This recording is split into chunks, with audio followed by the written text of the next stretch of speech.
thank you for visiting the channel Echoes of Crime. Today, I want to tell you a story, a service that seems like it only happens in horror movies, but it is a real pain in a peaceful town in California. An 8-year-old girl was lost in broad daylight while playing right in front of her house.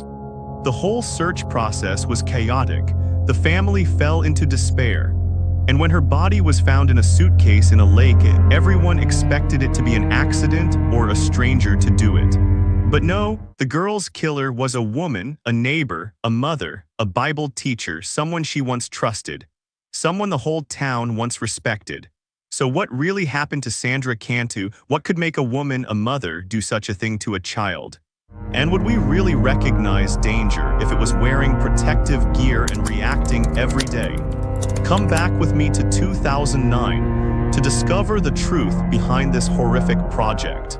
When the black suitcase was pulled from the bottom of the ditch, it weighed little more than an empty backpack. But inside was a dream. This could have belonged to a little girl seen, motionless as if trying to move in circles to escape the horror. Her name was Sandra Cantu, 8 years old in 2nd grade. An innocent child who loved stuffed animals, loved to draw rainbows, and who had been playing in the yard just the day before.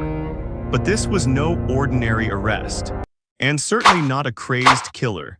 The killer came not from far away, but from someone Sandra's family had trusted. A woman, a mother, a Bible teacher. To understand what happened, we need to go back in time to that fateful afternoon. March 27, 2009, the small town of Tracy, California, was as sunny as ever. Orchard Estates, a quiet mobile home park on the edge of town, was where Sandra's family lived. It was a neighborhood of working-class people, single parents, and retired grandparents. A close-knit community where children played freely and everyone knew their neighbors' children by name. Sandra had just come home from school. After a snack, she went outside to play just like she always did. It was about 3:45 p.m. Her mother, Maria, watched her daughter from the window. She wasn't worried. Sandra always played close to home, in the yards, on the cobblestone paths where kids played soccer, jumped rope. No one knew that would be the last time Maria saw her alive. As the clock ticked toward the afternoon, Maria began to worry. Sandra usually got home before 6 p.m., especially when it was getting dark. She called the neighbors. No one had found her. She walked around the block, her heart pounding with every step. No tracks, no laughter, no distinctive pink sweater. At 7:53 p.m., Maria Cantu called 911. Her voice was shaking. "I can't find my daughter. She's 8. She went out to play and now she's gone." Within 30 minutes, the police were at Orchard Estates. Search teams were mobilized overnight. Locals used flashlights calling Sandra's name, searching every alley. They believed, or tried to believe, that she was simply lost somewhere, maybe hiding in an abandoned trailer. Or maybe she was upset with someone and playing alone. But by dawn the next morning, when the sky was bright and no one had seen her return, fear began to creep in. Especially when the police reviewed the security cameras in the area. The last image captured was Sandra, wearing a pink shirt and black pants, skipping across the street at 3:54 p.m., and from there she disappeared as if swallowed from this world. As the news began to spread, millions of Americans turned their attention to the town of Tracy. An 8-year-old girl had disappeared in broad daylight. No witnesses. No obvious clues, no screams or struggles. How could a child just disappear like that? In the days that followed, hundreds of volunteers poured in to help search. Posters of Sandra's face were hung everywhere. Major television networks like CNN and ABC ran the news. Neighbors were questioned, homes were searched. Ponds, sewers, vacant lots, all were searched, and still nothing.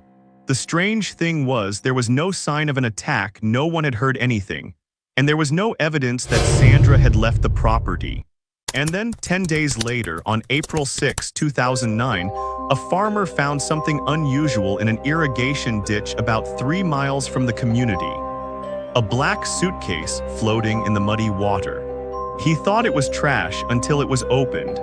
Inside was the body of Sandra Cantu, her clothes still on, but her body painfully bent to fit into the small space. It was a sight that took the police by surprise, even those who had been investigating for years. News of the suitcase sent shockwaves through the country. No one expected the missing child to be found in such a gruesome way. But from there, the investigation took a completely different direction. The police knew that, to have hidden the body like that, the perpetrator had to be familiar with the area. And when they reviewed the security cameras again, they noticed a suspicious detail. Around the time Sandra disappeared, a purple SUV had been seen near her house, and no one in the neighborhood owned one except for one person. So who was Melissa Huckabee, a single mother, 28, the daughter of the pastor of the local church, a Bible teacher to children including Sandra, a neighbor just a few doors down? A person Sandra used to call Miss Melissa with a carefree, trusting smile. And Melissa was the first person to text Maria the day Sandra disappeared, asking, "What happened? I see so many police cars." She seemed concerned. She seemed shocked. But after the body was found, the truth began to emerge. Can you trust a Bible teacher on Sundays?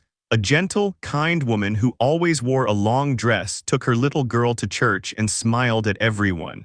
That was Melissa Huckabee, a single mother who lived in the same building as Sandra Cantu's family, a 28-year-old woman, the granddaughter of the local pastor, a woman who had held Sandra in her arms, taught her to sing hymns, and then, just days later, was arrested for her murder.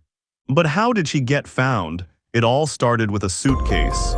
When Sandra's body was found in a suitcase floating in a ditch, investigators immediately saw something familiar.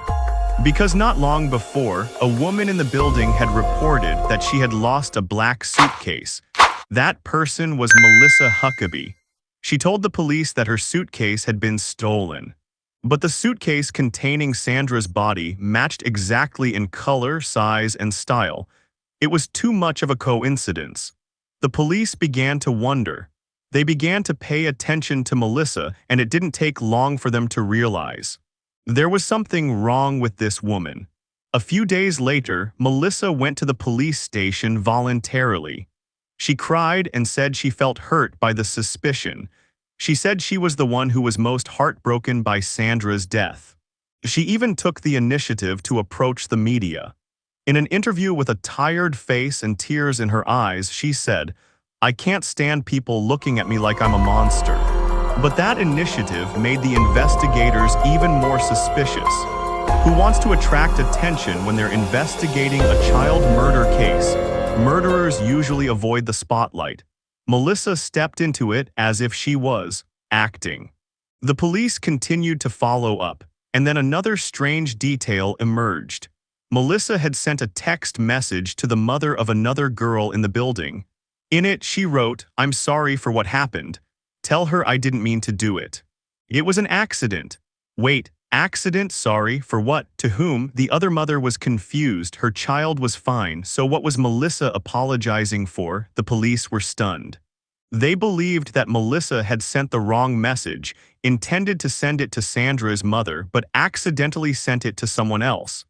An unexpected move, but one that had inadvertently exposed her. This was no longer suspicion.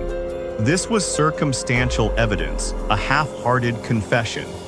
The police immediately returned to the church, where Melissa and her family regularly attended.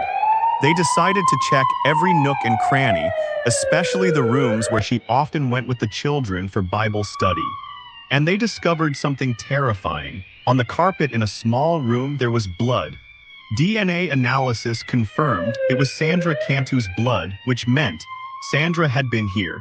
She had stood in this very room before she was murdered. She had not been kidnapped from somewhere far away. She had not disappeared mysteriously.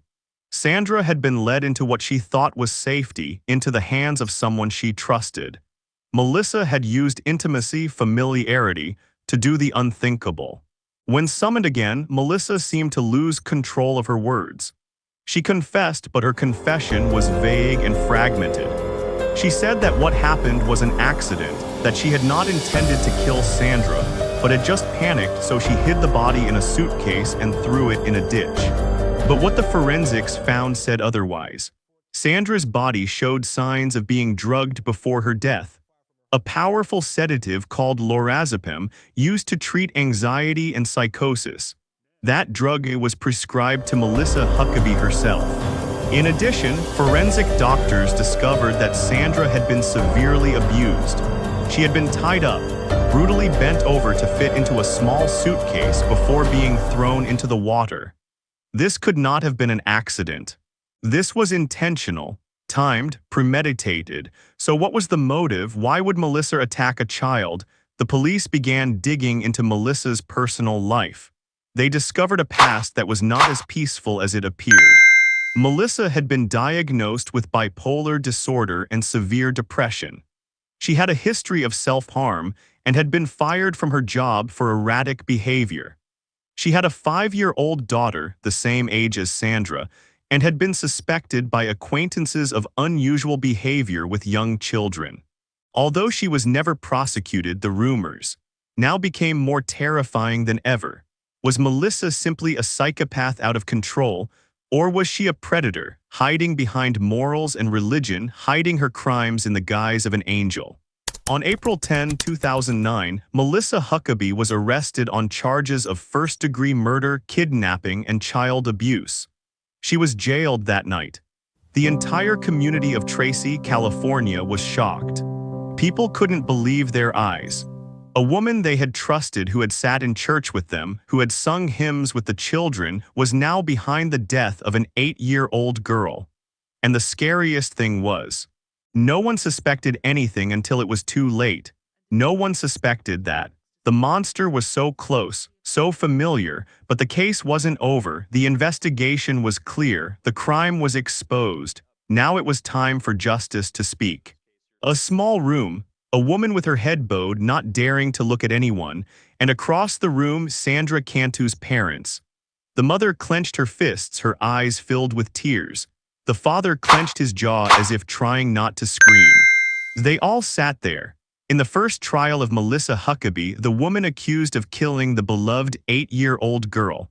There was no crying, no screaming, just an eerie silence that filled the courtroom, because the crime was so horrible, so cruel, and so unexpected. What did Melissa do? Why Sandra? And what really happened that fateful day? The prosecutors began to paint the whole picture in clear words, evidence by evidence. They say that on March 27, 2009, Sandra Cantu, like every child in the Orchard Estates neighborhood, was playing outside in the afternoon, just steps from her home. No one paid any attention to Melissa at the time. But security cameras later showed something strange. Sandra disappeared from the frame after Melissa appeared. They believe Melissa lured Sandra into her car by saying she needed help carrying things into the church. She trusted her and nodded in agreement. It was an innocent, naive act and also a fateful moment that robbed her of her future. When Sandra entered the small room in the church where Melissa had taught the Bible, the door closed and she never came out again. Investigators say Melissa drugged Sandra with lorazepam, a sedative prescribed to her. Then somehow, perhaps only she knew, Melissa abused her, tied her hands, and put her body in a tiny suitcase. That suitcase was hers. And that was the biggest flaw. The police found Sandra's DNA not only in the suitcase, but also in the church room, in Melissa's car, and on the straps that bound her body. They also discovered that Melissa had stopped by a store that evening, buying a bottle of industrial cleaner as if to cover up the crime. But it was too late. The evidence was everywhere. But despite the overwhelming evidence, Melissa initially denied the accusations. She cried. She said she didn't remember anything. She said her mind was blank, that maybe she had done something in a panic. It was a tactic. But no one believed her. Psychologists were called in. They assessed Melissa as having a history of bipolar disorder and depression, yes, but no one thought she was so out of control that she didn't know what she was doing. Melissa knew. Every move was calculated, every step was deliberate. So the biggest question remains unanswered. Why did Melissa Huckabee kill a child who had no grudge? Why did she choose Sandra, someone who had played with her daughter? A number of theories began to emerge. Investigators speculated that Melissa was in a state of extreme emotional turmoil, having just lost her job, struggling to raise a child alone, and feeling like she was losing control. But was that enough to turn her into a killer? Some speculated that Melissa was jealous of Sandra's mother, a young woman who was well-liked by the community. Perhaps in Melissa's troubled mind, harming Sandra was a way to hurt the mother back. Other speculations were even more chilling, that Melissa had a compulsive urge to harm children and that Sandra was just the first victim to be discovered. But in the end, no one really knew for sure. Melissa never revealed the whole truth. She unexpectedly pleaded guilty in May 2010 in a plea deal with prosecutors to avoid the death penalty. She admitted to kidnapping and killing Sandra, but offered no explanation. She only repeated that it was a terrible mistake, that she didn't understand why I did it. The courtroom was silent. Sandra's father, Daniel Cantu, stood up, looked directly at Melissa and said, "You took my world away. You took my little girl away, and now you can't even tell me why." That question will never be answered. Melissa was sentenced to life in prison without the possibility of parole, plus 25 years to life for kidnapping and child abuse. She was sent to a women's prison in Chowchilla, California, where she would spend the rest of her life behind 4 cold walls. But for Sandra's family, justice doesn't mean healing. They no longer hear her laugh. No longer see her little feet skipping around the house. No longer are they hugged before bed. All that remains is emptiness and memories. Sandra's story shocked the nation, not just because the victim was an 8-year-old girl, but because the killer was a woman who taught ethics and the Bible. She didn't come from the outside, as we often think of criminals. She was right there in the community, in familiar arms. The most heartbreaking question is, how many other Melissas are living among us, wearing masks of kindness but hiding the darkness inside? Tracy was never the same again. People began locking their doors more tightly, looking at strangers with suspicion. The church where Melissa once taught, now empty. Sandra's pictures are hung everywhere, a reminder of the unexpected. Sandra's parents set up a charity in her name to help families of missing children. They said, "If we can't bring our daughter back, at least we can protect other children." But does justice really end here? Or are there mysteries, details that have never been told? Could a crime like this have been committed alone? Is Melissa hiding something that neither we nor the courts have ever known? When Melissa Huckabee entered her first cell, the outside world began to learn to go on without Sandra. The town of Tracy was no longer the peaceful place where children ran around on the lawn in the afternoons. No longer a place where people left their cars unlocked, doors ajar, or smiled at anyone, especially those who knew. A part of that trust died with Sandra Cantu, and the scariest thing is it can never be regained. Sandra's family, especially her mother, Maria Chavez, live in a spiral of memories and regrets. She once told a television interview, "The last time I saw Sandra was when she ran out of the house, turned around and smiled. I thought she'll be back soon. But she never came back." How can a mother forgive herself when she knows her daughter's killer was not a stranger, but a woman she had invited into her home, played with her daughter, and sat at the same table? How can one go on living when trust kills the child she loves most? In the month since the case was closed, hundreds of letters, teddy bears, flowers, and pictures of Sandra have been placed in a small corner near where she used to play. People still stop by every day like a quiet ritual. They don't cry out loud. They don't scream. But everyone feels the pain, a dull, silent, and everlasting pain. Although Melissa Huckabee was convicted and imprisoned for life, unanswered questions continue to haunt her. Many people wonder, did Melissa really act alone? Did anyone hear her say anything strange before the murder? And was this the first time, Or was it just the first time it was discovered? The FBI once described this as one of the most morally disturbed cases they had ever investigated, not only because of the nature of the crime, but also because of the strange inconsistencies in the killer's profile. Melissa had been a preacher, had cried while teaching about love, had cared for children in the neighborhood. She did not fit any standard criminal profile. No one suspected, no one was alert. This caused experts to rethink the entire concept of a killer. Are we so focused on the man in the dark that we forget that danger can come from the people we trust the most? The Sandra Cantu case also prompted California authorities to discuss better controls on sedatives and psychiatric drugs, especially for people with a history of mental illness. Part of Melissa's plea agreement said she used lorazepam, a prescription drug that can cause unconsciousness, to control Sandra. The problem? No one was monitoring Melissa closely enough, even though she had shown signs of mental instability, had been hospitalized for depression, and had lost her job because of her behavior. Many people are asking, should someone have intervened sooner? What did the healthcare system, the schools, the community miss? But now it's too late. The Cantu family later founded an organization called Sandra's Smile, dedicated to supporting families with missing children, providing resources, skills, and psychological support services for parents in similar situations. Every year on Sandra's birthday, they hold a small event in the park where she used to play.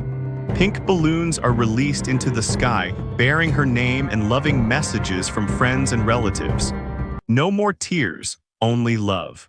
A love that never fades, even when the person who brought it has left this world. One of the most touching moments was when Sandra's brother, then 13 years old, stood up in front of the crowd and said, "I know Sandra will never come back, but I promise to always protect other children the way she played with me. She was more than just my sister, she was an angel." Those words in the windy, sunny afternoon air silenced the park. The Sandra Cantu case will always be a deep wound in the hearts of Tracy residents, a symbol of innocence betrayed, a painful lesson in trusting the wrong person, and a reminder that evil has no fixed face. It can smile, it can teach. It can live right next door in the same neighborhood or even in the same church. And while Sandra is gone, her story will continue to be told, not to instill fear, but to awaken awareness, to inspire change, and to keep her memory alive. Because every child deserves to be safe, and no child should be a victim of adult negligence. Do you remember Sandra's face? If not, look again. Look into the sparkling eyes of an 8-year-old girl who believed that everyone was good, that her neighbors were her friends, that her Bible teacher was her protector. Her death was a tragedy, but it is only meaningless if we learn nothing from it. We cannot change the past, but we can change the future by telling the truth and never forgetting. Thank you for watching.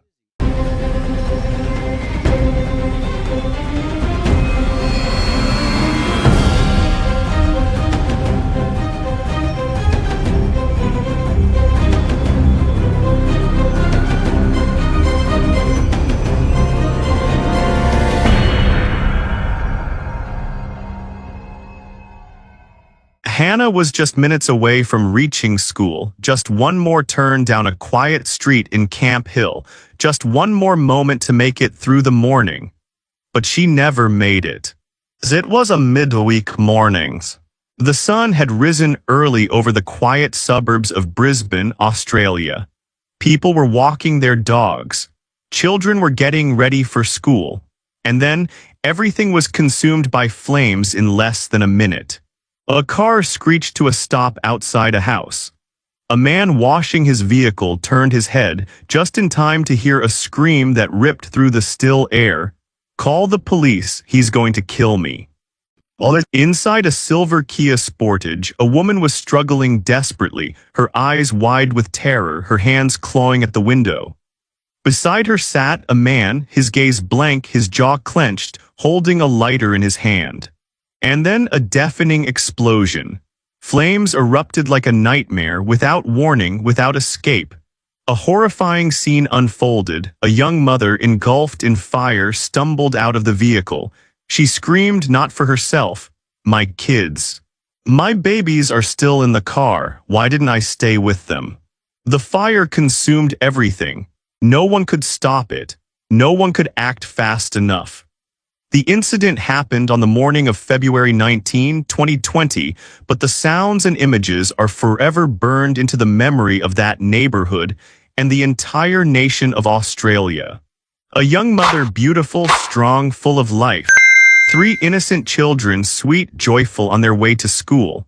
And a man, the one they once trusted, the one they called husband, the one they called dad. Why did he do it? What drives a man to set his own family on fire? Have you ever considered that evil doesn't always wear the face of a stranger in the dark, but sometimes lives in the eyes you know, the voice you love, the arms that once held you close? We often think of domestic violence as bruises, screams, blood, but sometimes it starts with a glance.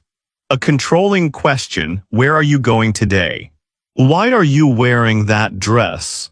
And slowly, piece by piece, freedom disappears. Trust is strangled. Life begins to suffocate. Hannah Clark, 31 years old, was a fitness trainer, a devoted mother, a woman full of light. But she died in a fire, forced back into that fatal car with her ex-husband, Rowan Baxter. And she wasn't the only one. Her 3 children, Aaliyah 6, Leanna 4, and Trey 3, never made it out either. No one could save them. What led to that moment? A father who held his children close, not to protect them, but to die with them. A mother who knew she was being watched, threatened, but no law protected her in time. A community, friends, family, neighbors, who saw the signs but never imagined the end would come so fast, so violently.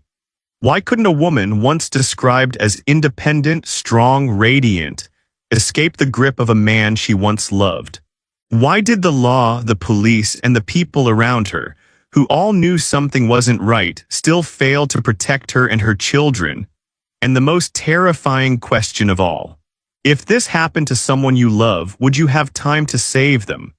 In this video series, I'll walk you through every step of Hannah's journey, from the first days she met, fell for, and married Rowan, to how she gradually lost herself in a marriage built on control and abuse. The early warning signs from a man hiding cruelty behind a model husband image. How Hannah, like so many victims, never realized she was being abused. And finally, the horrific case that woke a nation. You might think, that would never happen to me. But Hannah thought that too. She was the kind of woman everyone loved, a mother who would give everything for her kids. A friend, a daughter, a colleague, someone who brought light to others. But that light was extinguished by the very man who once promised to protect her. This wasn't just a murder. It was a warning. A wake-up call about domestic violence, the silence of communities, and the dangerous line between love and control.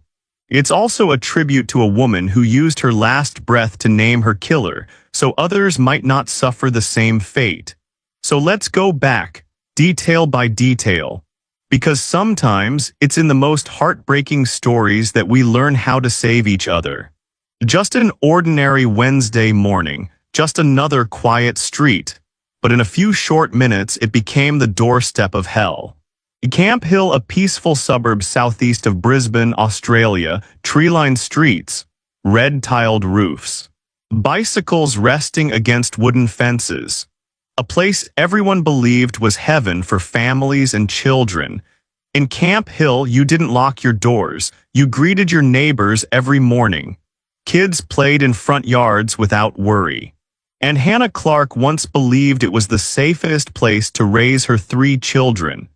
She lived with her parents, Sue and Lloyd, after separating from her husband, Rowan Baxter.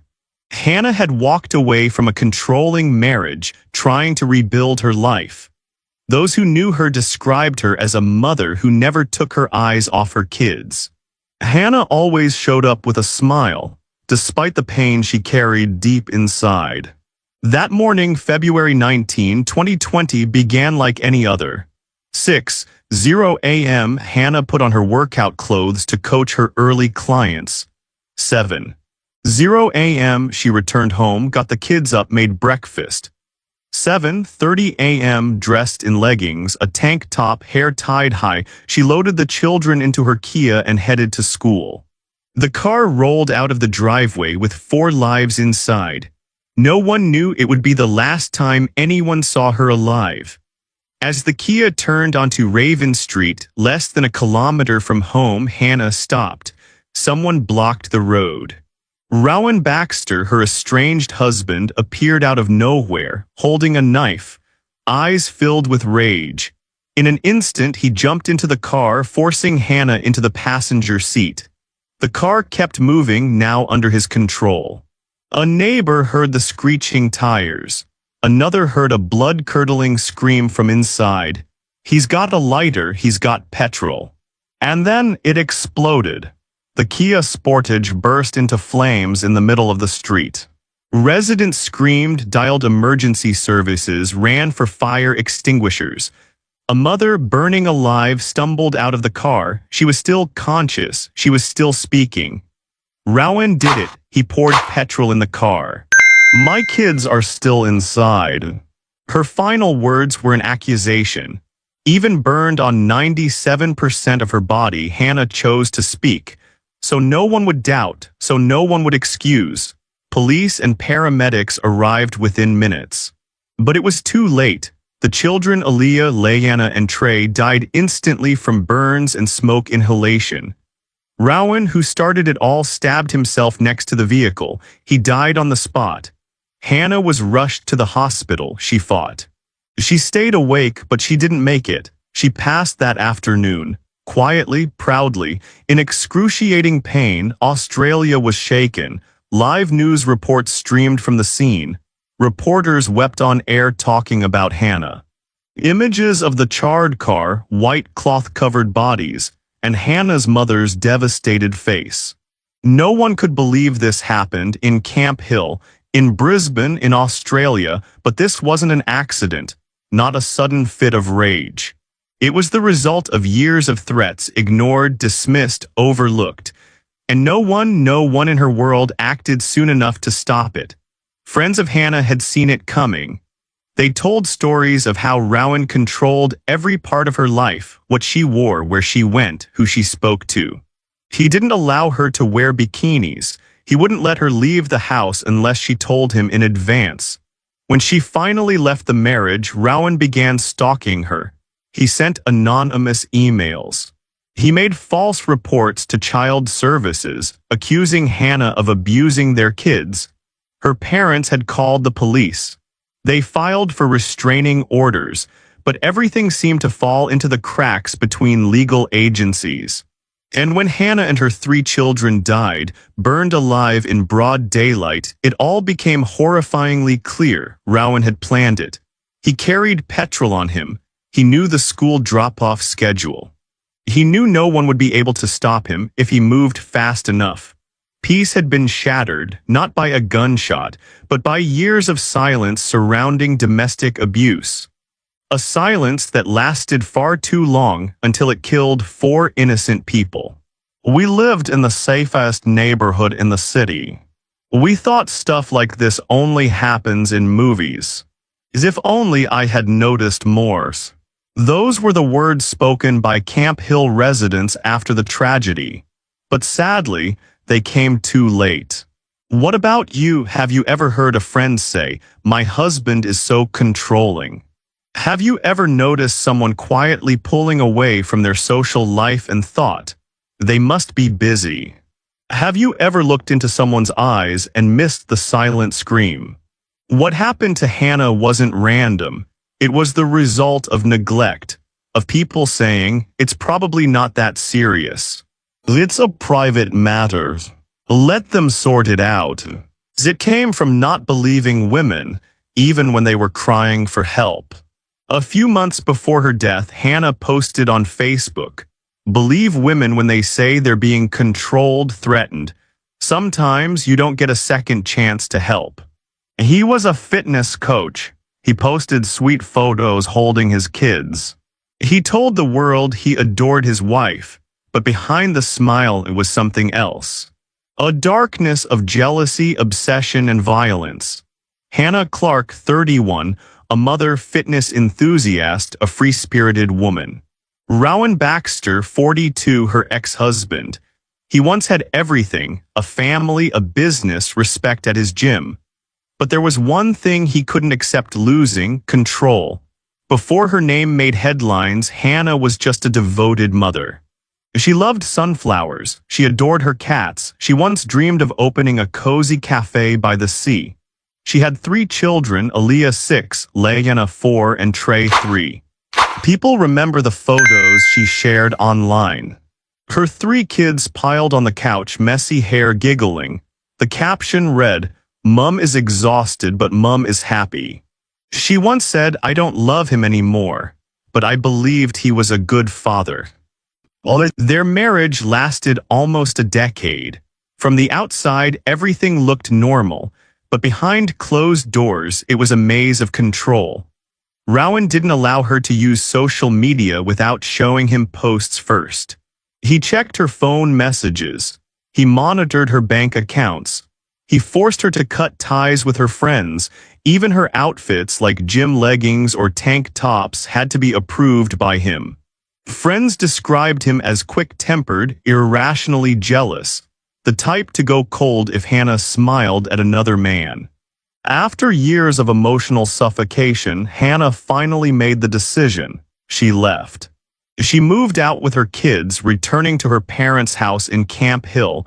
It seemed like a new beginning. But in reality, the fear was just getting started. She went to the police. Her family filed for protection orders. Family court issued a temporary restraining order. Rowan was banned from coming near her or the children. But a restraining order is just a piece of paper. And Rowan, like many abusers, knew it. He sent emails from fake accounts. He took photos of the kids from a distance and sent them to Hannah. He even accused her of emotional abuse, filing complaints with government agencies. One time he snuck into Aaliyah's school. He grabbed her during recess and ran off. Hannah found her 6 hours later, shaking, hiding in a school bathroom, not understanding what had happened. Then came the final spark. The family court ruled Hannah would have full custody of the children. Rowan would only be allowed 2 hours of supervised visitation per week. To a man obsessed with control, this was a death sentence. Is he planning something? Would he actually do something crazy? But Hannah shook her head. He loves the kids, he would never hurt them. But behind the scenes, Rowan had already started preparing. He'd been gathering supplies for weeks. He bought a can of petrol and hid it in the trunk of his car. He messaged friends things like, "If I can't have them, no one will. They want to destroy my life, I won't die alone." Police examined the burnt-out Kia. Traces of petrol were found running from the backseat, where the kids had been strapped into the front of the car. A broken lighter lay beneath the passenger seat. A box of razors, one blade bloodied, was found at Rowan's feet.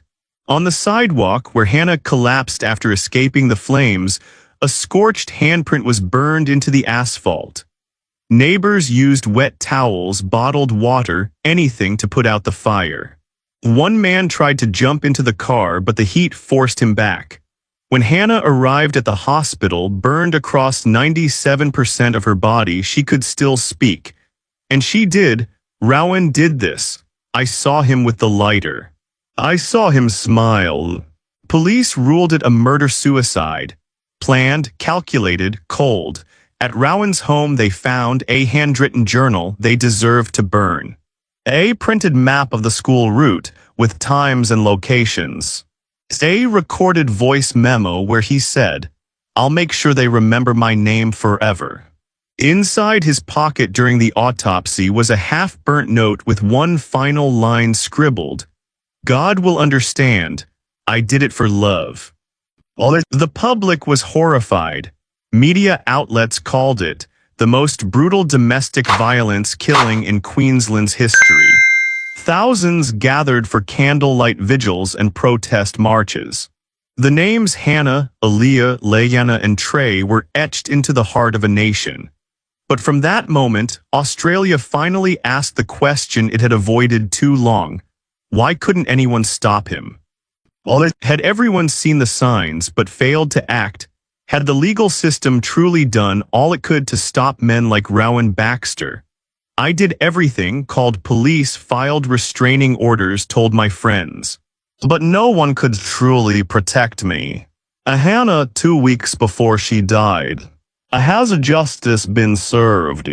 That's the question many asked after Rowan Baxter burned to death alongside the woman and children he claimed to love.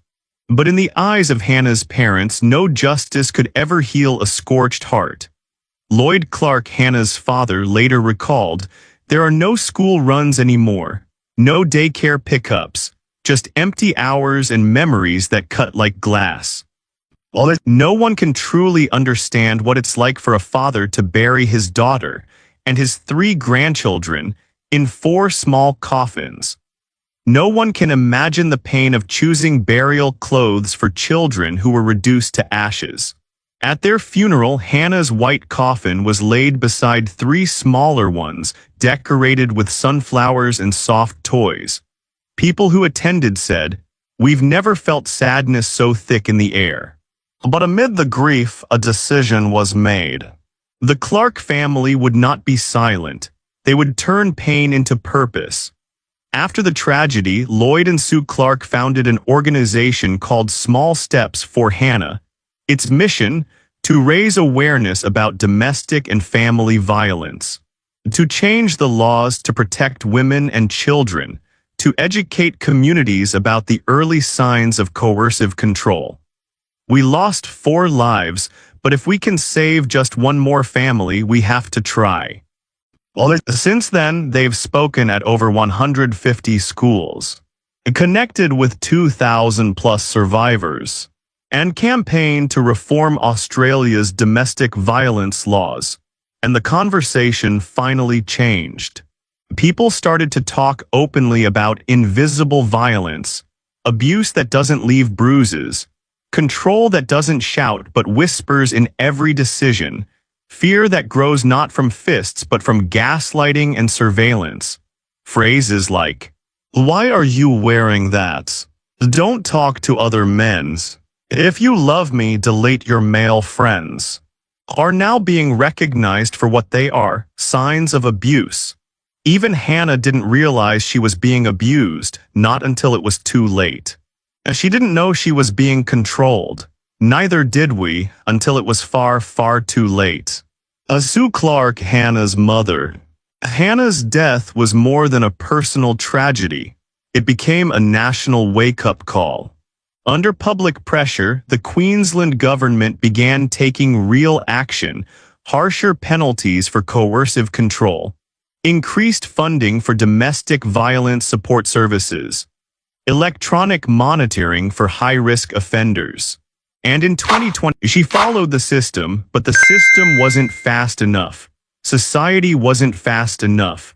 And now we're left with the most haunting questions. If that were your daughter, would you have had time to save her? If your child said, "Dad scares me," would you believe them? Would you call the police?